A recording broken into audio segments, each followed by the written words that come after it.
Hey guys, Hanor here, and by popular user request, I am bringing to you guys the review and tactics guide for the P-80A.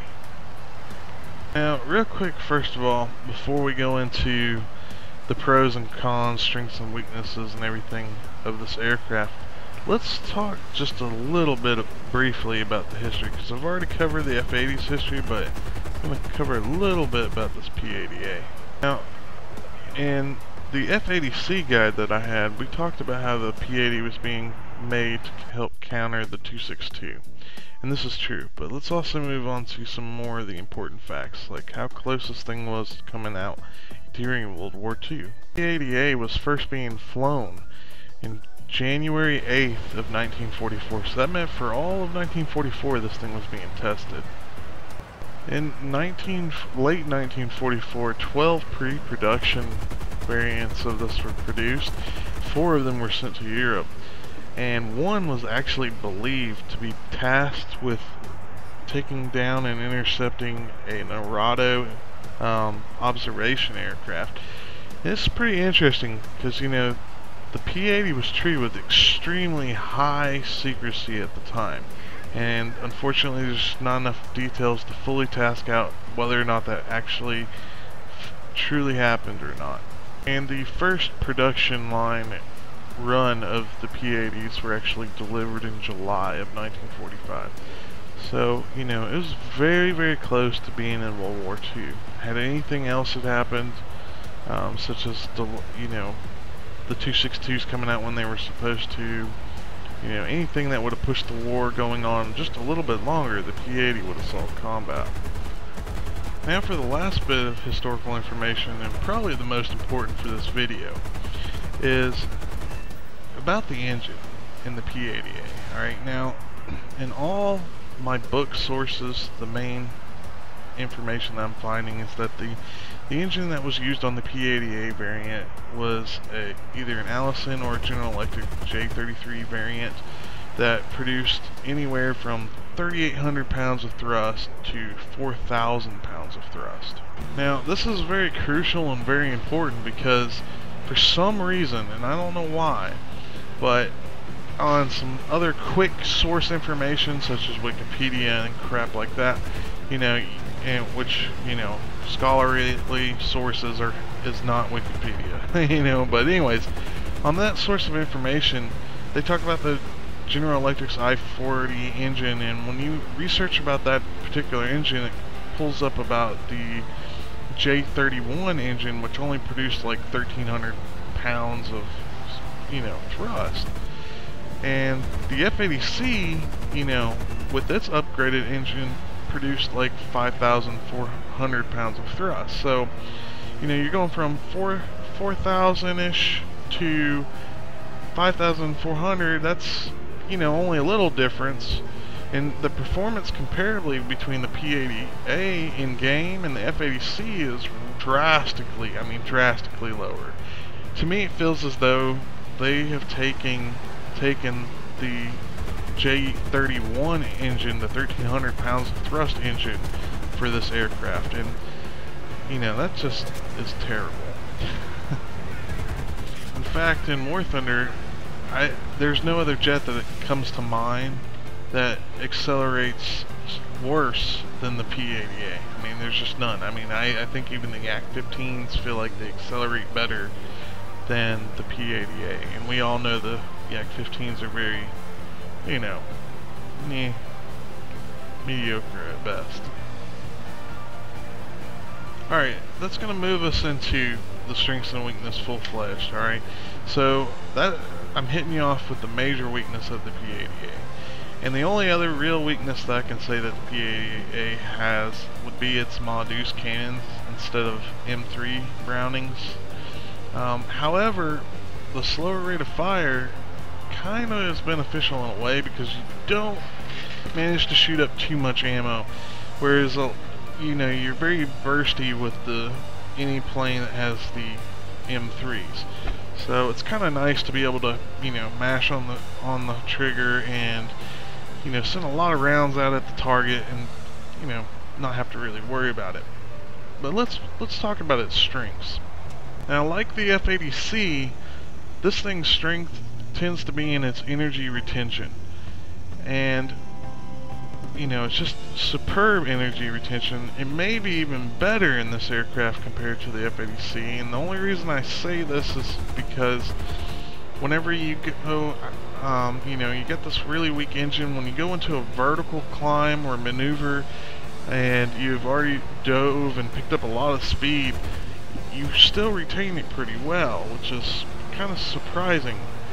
Kind of something that you would expect out of a heavier aircraft to retain that energy better, but since the aircraft's lighter and it's going into its climb, you know, lighter aircraft climb better. You know, it just makes a little bit more sense because it's less deceleration. You know, it's just, it would take too much time for me to prove it, you know, but I really want to say I think the energy retention is just slightly better in this aircraft. Its turn is not so bad either, except for in the case of, you know, meteors. As stated with my other videos, pretty much nothing outturns the Meteor aircraft in the jet world in War Thunder.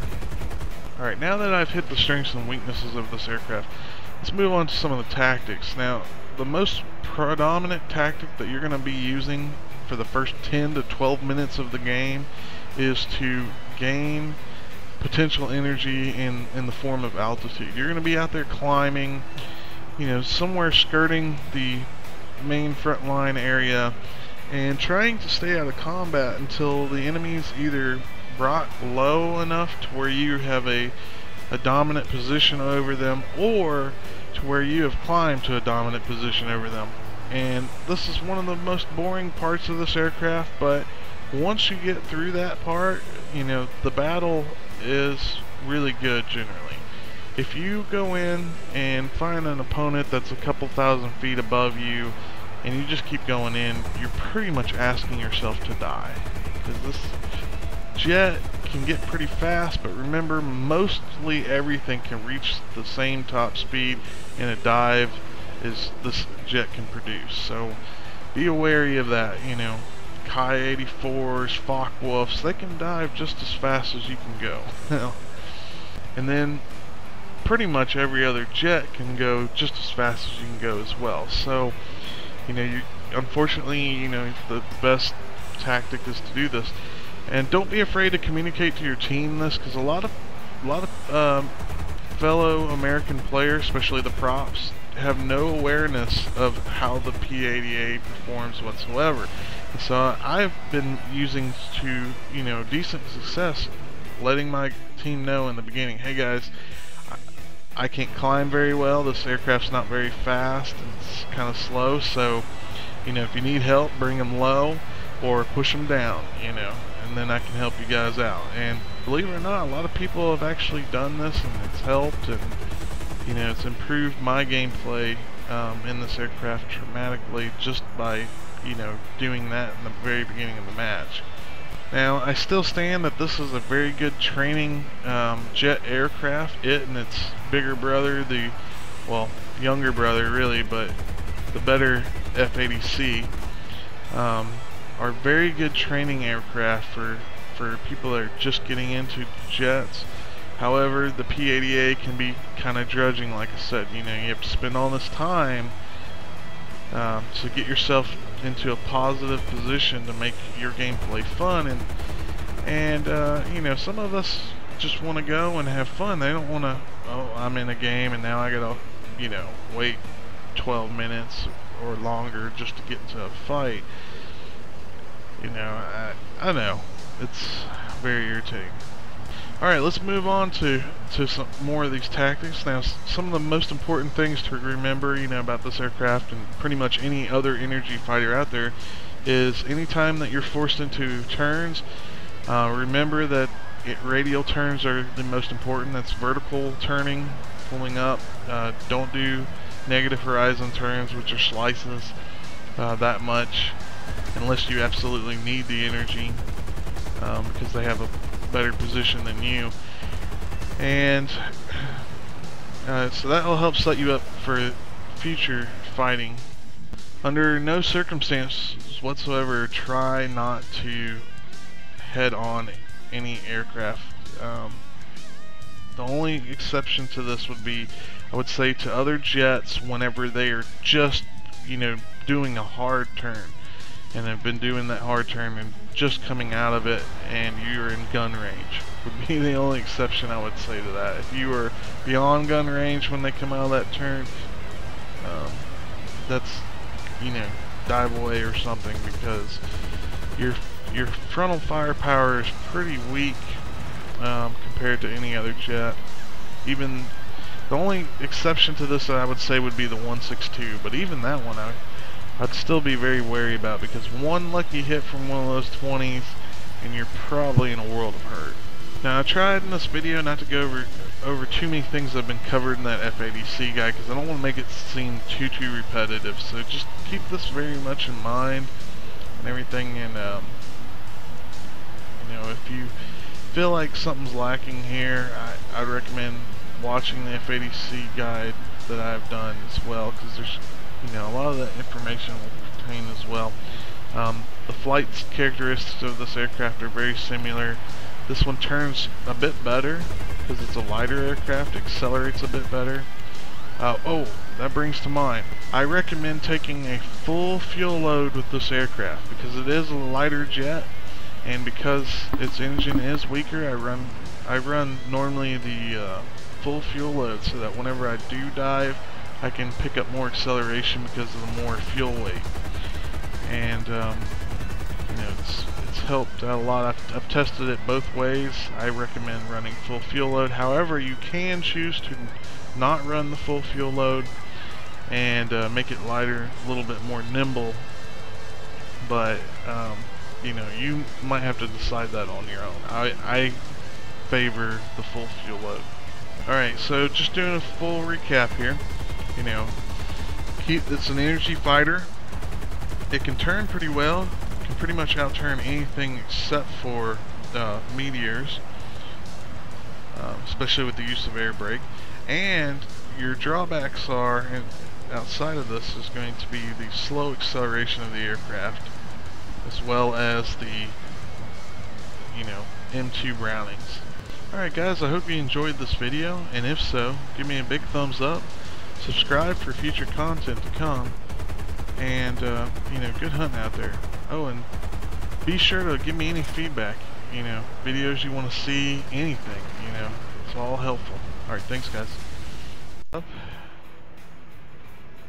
You can turn fight a little bit with some of these aircraft, like you can see I'm turn fighting this Panther, but it's because he's obviously maintaining full throttle the entire time while he's turning, because otherwise he would have been clipping in a lot tighter, closer to you. And the second he starts, you come across a Panther that does that gets really close, it's time to break out of the engagement. Why? Because he will win. The reason why he will win the turn fight is because one reason: he has an air brake, you do not. Now if this